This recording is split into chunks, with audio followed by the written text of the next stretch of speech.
బాబీ నమస్తే జిమ్రాజ్. నా చిల్లర దోస్తులతో ఒక చిల్లర డే మేము ఎట్లా గడుపుతామో ఈ రీల్ లో చూసేయండి. ముందుగా మార్నింగ్ లేసి క్లయింట్స్ అందరికి ట్రైనింగ్ ఇచ్చి మనం కూడా ఒక గంట సేపు కార్డియో చేయబోతున్నాం అనమాట. ఎందుకంటే దొబ్బి దీనికి బఫెట్ కు పోతున్నాం కాబట్టి. ఇక బఫెట్ కు పోతున్నాం అంటే మొత్తం పైసలు వసూలు చేయాలా. సో దానికని చెప్పి మంచి ప్రికాషన్స్ అయితే తీసుకోవాలా. ఇప్పుడైతే ప్రోటీన్ ఇంకా ఫైబర్ ఒక్కటే తింటున్నా. 20 నిమిషాలు కష్టపడి జుట్టు సెట్ చేసుకుంటే బండి పైన ఎక్కిన 10 సెకండ్లోనే చెల్లా చెదురైపోయింది. ఇక మా దోస్తాలు యుద్ధానికి సిద్ధం అయిపోయారు. ఇక మా ఓడు నేనైతే ఫిక్స్ అయిపోయినా 300 గ్రాముల ప్రోటీన్ ఈ రోజు పోవాల్సిందే అని చెప్పి, అది కూడా స్టార్టర్లతో. కానీ తిప్పి కొడితే 100 గ్రాముల ప్రోటీన్ కూడా తినలేకపోయినాం. అదొక చాలా బాధగా అనిపించింది గుండెల్లో. ఇక మా దోస్త నేను కలిసి పెద్ద ప్లాన్ మొత్తం పీసెస్ అన్ని తీసుకొని అని టోపీలు వేసి ఇంటికి పట్టుకోదాం. మీకు కావాలంటే ఇప్పుడు దుంజోలో పార్సల్ చేస్తాం. ఇక మా బాయ్ సాబ్ కి తాగనీకేమో కావాలంట. ఏం కావాలి? Sex on the beach. Sex on the beach ఏంట్రా? దేని కాక్టైల్ రా?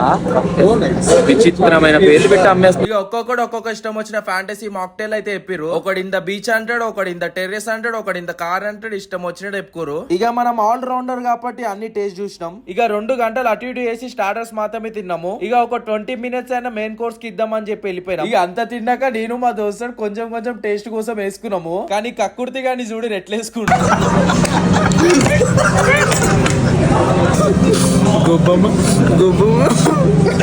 అరే అరే వామ్మో.